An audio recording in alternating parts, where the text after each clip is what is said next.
This is one of the biggest stories this week, and it is fascinating. Donald Trump's former Secretary of Defense, Jim Mattis, has completely denounced and condemned Donald Trump. And predictably, Donald Trump went completely off the deep end, exploding in an unhinged tirade last night.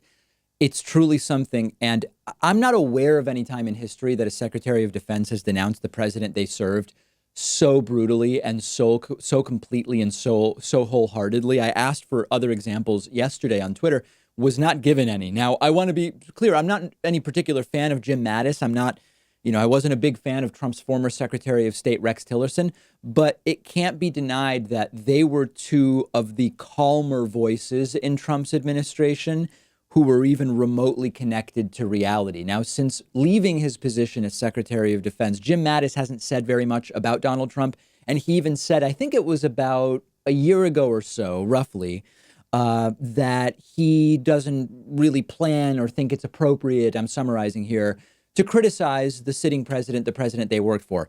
Clearly, that has changed. And Jim Mattis has now denounced Trump and accused him of ordering the military to violate the constitutional rights of Americans. Understand that.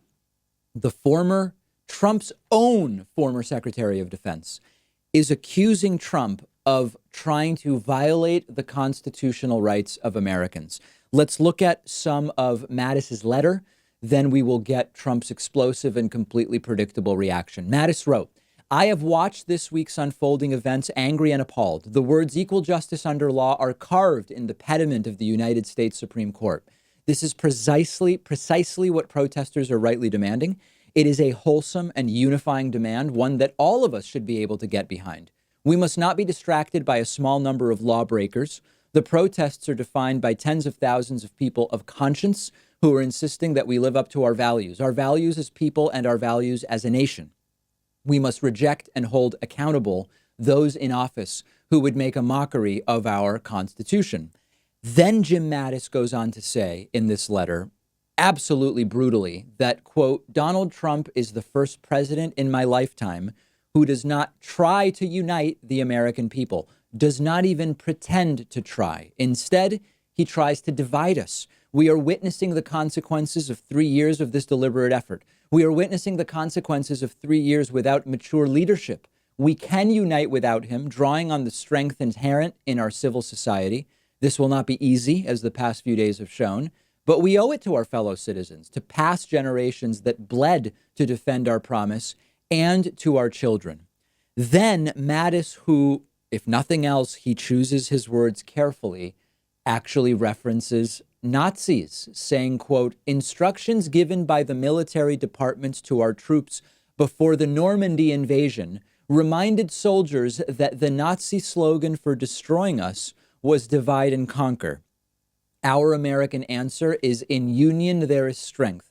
We must summon that unity to surmount this crisis, confident that we are better than our politics.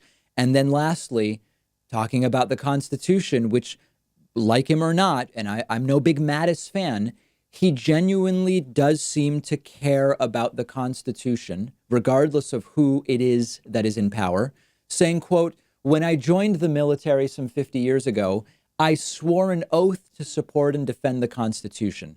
Never did I dream that troops taking that same oath would be ordered under any circumstance to violate the constitutional rights of their fellow citizens, much less to provide a bizarre photo op for the elected commander-in-chief with military leadership standing alongside, referencing, of course, that horrifying photo op earlier this week where Donald Trump had protesters gassed, he didn't do it himself, to clear a path to his Bible photo op in front of St. John's Church.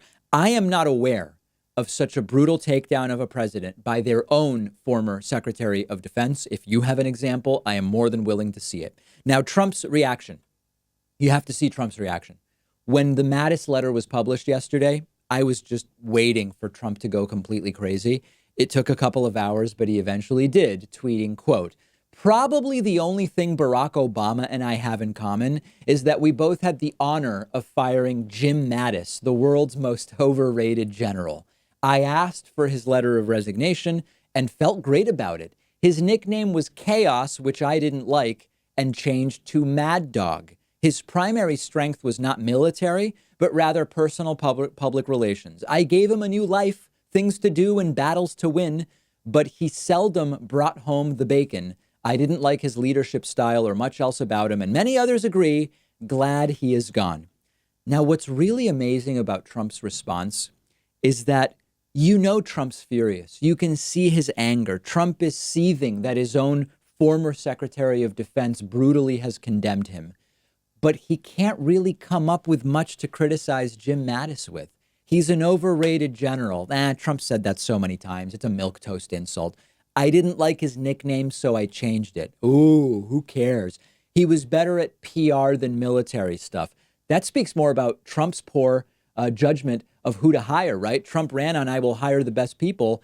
How, if this is true, if Mattis is better at PR than military stuff, how did Trump stupidly hire him to run the Secretary of Defense? You don't have to like Mattis. I am no big Jim Mattis fan. But if you say, whose values do I prefer guiding the country? Trump's, which are me, or Mattis's, which at least are ostensibly the Constitution and an appropriate interpretation of it. I pick Mattis over Trump every time. Now, one more thing.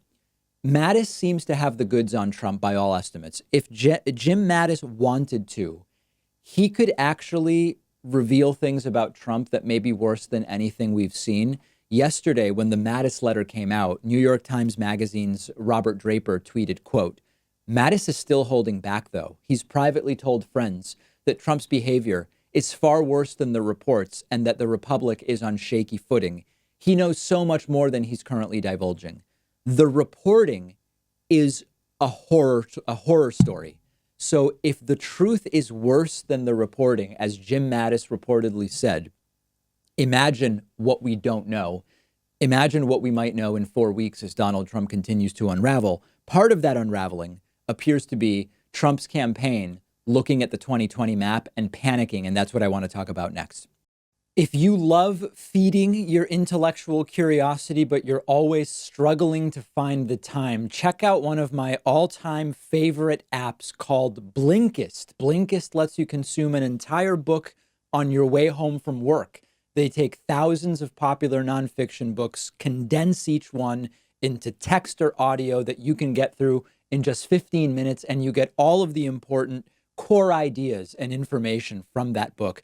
It's perfect if you don't have enough time to do all the reading you want to do, or if you just want to sample a book before you buy the entire thing. I recently read A Brief History of Time, of course, by the great Stephen Hawking. This is a book that I have been aware of for so long, and other things got in the way, and it was fantastic to check it out on Blinkist. Blinkist has books on politics, philosophy, science. They have 27 different nonfiction categories, and a subscription is only about $8 a month, and you get the entire library. But you can try it totally free and get 25% off a subscription when you go to Blinkist.com/Pakman. I've put the link right underneath this video.